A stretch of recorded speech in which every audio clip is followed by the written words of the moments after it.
Break के बाद स्वागत है। खबरों में आगे बढ़ते हैं। शिवराज सिंह के मंत्रिमंडल विस्तार के बाद सिंधिया ने कमलनाथ और दिग्विजय सिंह पर निशाना साधा था और एक फिल्म का लोकप्रिय डायलॉग टाइगर अभी जिंदा है का प्रयोग भी किया था।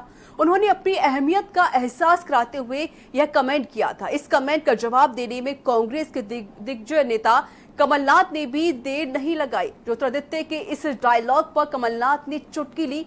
उन्होंने पूछा, कौन सा टाइगर जिंदा है, कागज का या सर्कस का? ये रिपोर्ट देखिए। एमपी की पॉलिटिक्स में टाइगर की एंट्री। टाइगर जिंदा है के बयान पर वार पलटवार। टाइगर जिंदा है के बयान पर सियासी बयानबाजी। सिंधिया की कमेंट पर कमलनाथ का काउंटर अटैक। दिग्विजय सिंह ने सिंधिया को दिया जवाब। दिग्विजय ने कहा, जंगल में एक ही शेर रहता है। तो ये कहना चाहता हूँ कि टाइगर अभी जिंदा है। मैं ना टाइगर हूँ ना पेपर टाइगर हूँ। जनता तय करेगी कौन टाइगर है और कौन पेपर टाइगर है। एक जंगल में दो शेर आ जाते हैं तो उसमें एक ही रह पाता है, दो नहीं रह पाते। उनके बाप ने भी कभी टाइगर का शिकार नहीं किया है। वो चूहा बिल्लियों को मारते रहे होंगे दिग्विजय सिंह जी। परिस्थितियां कब बदल जाती हैं आप अनुमान नहीं लगा सकते। मध्य प्रदेश में दल बदल और सत्ता पलट के बाद अब उपचुनाव में जाने से पहले ट्विटर पर लड़ाई लड़ी जा रही है।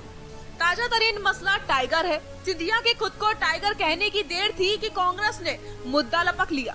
अब बयानों और ट्वीट की झड़ी लगी हुई है। कांग्रेस नेताओं ने पूछा, अगर टाइगर थे तो अब तक आस्तीन में क्यों थे?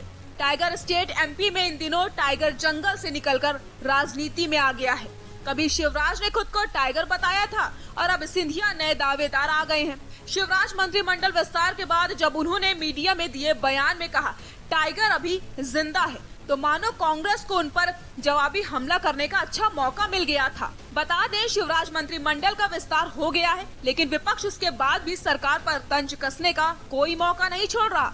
सिंधिया के टाइगर जिंदा है के जवाब में अब पूर्व मुख्यमंत्री दिग्विजय सिंह ने कहा है कि शेर का चरित्र आप जानते हैं, एक जंगल में एक ही शेर रहता है। जुमला बन चुका है। शिवराज सिंह चौहान भी कहते हैं टाइगर जिंदा है, ये भी कहते हैं टाइगर जिंदा है। इंदिरा जी तो चाहती थी कि टाइगर जिंदे रहे, इसीलिए तो वो वाइल्ड लाइफ कंजर्वेशन एक्ट लाए, शिकार पर प्रतिबंध है। लेकिन ये नहीं भूलना चाहिए, जब एक जंगल में दो शेर आ जाते हैं तो उसमें एक ही रह पाता है, दो नहीं रह पाते। वहीं दिग्विजय सिंह के ट्वीट पर अरविंद भदौरिया ने कहा कि दिग्विजय सिंह के बाप ने कभी टाइगर का शिकार नहीं किया। दिग्विजय सिंह चूहे और बिल्ली को ही मारते रहे होंगे। अरविंद भदौरिया ने कहा कि इस तरह की मस्करीबाजी का मास्टरमाइंड दिग्विजय सिंह है। उन्होंने कहा कि टाइगर जोड़ी से रहता है और ये दोनों टाइगर कमलनाथ और दिग्विजय सिंह जैसे दोनों सियारों को एक पंजे में ठीक कर देंगे।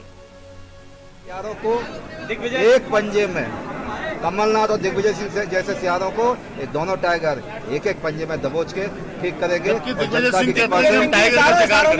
उनके बाप ने भी कभी टाइगर का शिकार नहीं किया है। वो चूहा बिल्लियों को मारते रहे होंगे दिग्विजय सिंह जी।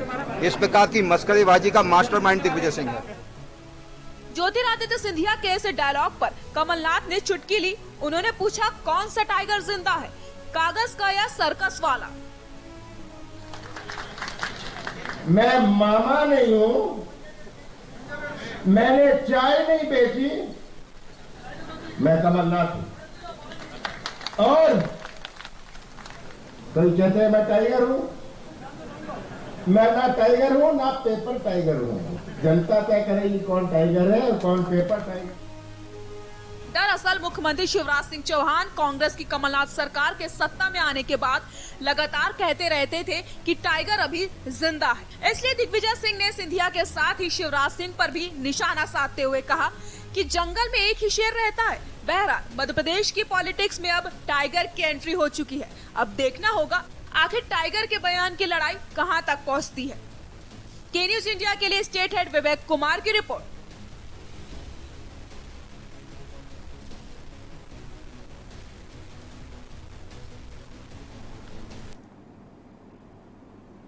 चलिए खबरों में आगे बढ़ते हैं। खबर उमरिया से है, जहां जिले के शुभम विश्वकर्मा ने हाई स्कूल की परीक्षा में प्रदेश में 6वां स्थान प्राप्त किया है।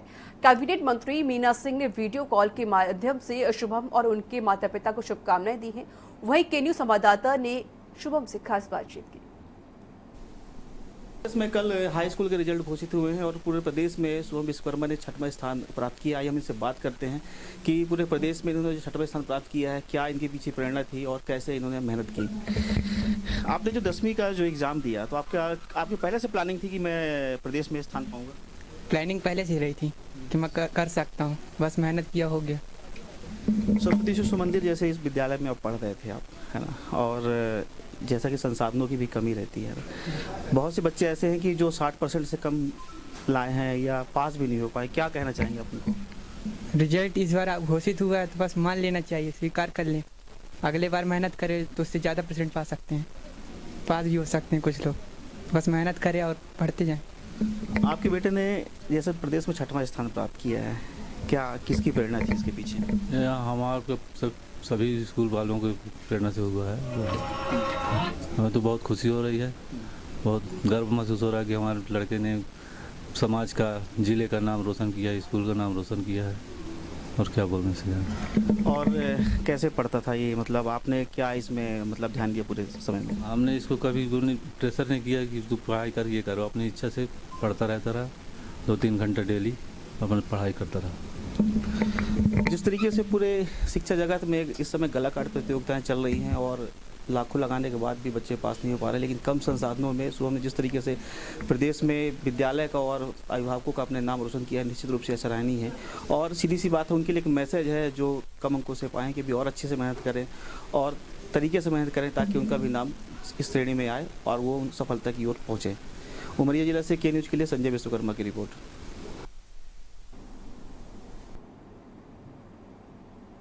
तो इसी के साथ मध्य प्रदेश के बुलेटिन में इतना ही। नमस्कार।